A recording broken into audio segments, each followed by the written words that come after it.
जय श्री कृष्णा। कार्तिक मातम पहला अध्याय।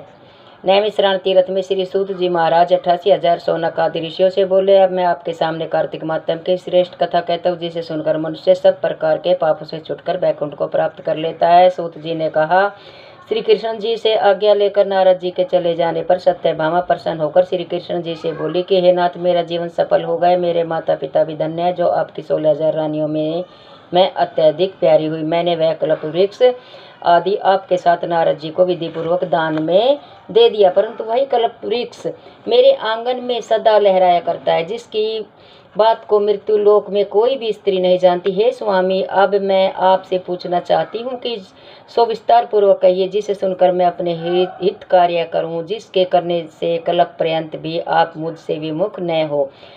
सूत जी कहने लगे, सत्यभामा के ऐसे वचनों को सुनकर श्री कृष्ण जी हंसते हुए सत्यभामा की बाह पकड़कर कल्प वृक्ष के नीचे गए और बोले, हे प्रिय, 16,000 रानियों में से मुझे तुम प्राणों के समान प्यारी हो। तुम्हारे लिए देवताओं और देवराज इंद्र से भी मैंने विरोध किया था। उस महा अद्भुत वार्ता को सुनो।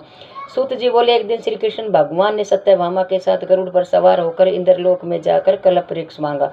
तब इंद्र के न देने पर गरुड़ का इंद्र से घोर युद्ध हुआ था। हे प्रिय, जब मैं तुम्हें हर रोज हर चीज दे सकता हूँ, हर एक कार्य पूरा कर सकता हूँ, तो क्या तुम्हारे आश्चर्यजनक प्रश्न का उत्तर न दूंगा? यह सुन सत्यभामा बोली, हे प्रभु, पूर्व जन्म में मेरा कैसा स्वभाव था, किसकी पुत्री थी, मैंने कौन कौन से दान व्रत या तप नहीं किया जिससे मुझे मृत्यु लोक में जन्म लेना पड़ा, और ऐसे कौन से शुभ कर्म किए कि यहाँ आकर आपकी अर्धांगिनी हुई और आप गरुड़ पर सवार होकर मुझे साथ में लिए इंद्रादि देवताओं के स्थानों में फिरते हो। तब भगवान बोले, हे कांते, तुम पूर्व जन्म में किसकी पुत्री थी, कौन से पुण्य और व्रत आदि तथा शुभ कार्य तुमने किए थे, वह सब कहता हूँ। पूर्व समय में, सत्य युग में, अंत में मायापुरी में अग्नि अत्रि गोत्र में वेदों और यज्ञों का जानने वाला देव शर्मा नाम का ब्राह्मण रहता था। वह रोज अतिथियों की सेवा, हवन और सूर्य भगवान की पूजा किया करता था, इसलिए सूर्य की 13 तरह तेजस्वी था। उस ब्राह्मण के बुढ़ापे में गुणवती नाम की कन्या हुई, जिसका विवाह उस पुत्रहीन ब्राह्मण ने अपने चंद्र नाम के शिष्य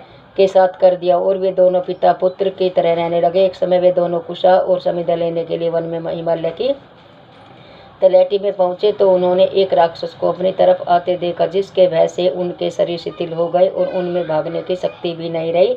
तब राक्षस ने दोनों को मार डाला। उनके धर्मात्मा होने के कारण मेरे पार्षद उनको वैकुंठ में ले गए, क्योंकि उन्होंने आजीवन सूर्य की पूजा की थी, इसलिए मैं दोनों पर अति प्रसन्न हुआ। तब वे दोनों विमान पर चढ़े हुए सूर्य के समान तेजस्वी रूपमान चंदन और माला धारण किए हुए वैकुंठ में आए। तब मेरे पास दिव्य भोगों के भोग भोगने लगे। बोल कृष्ण भगवान की जय। इति प्रथम अध्याय संपूर्णम।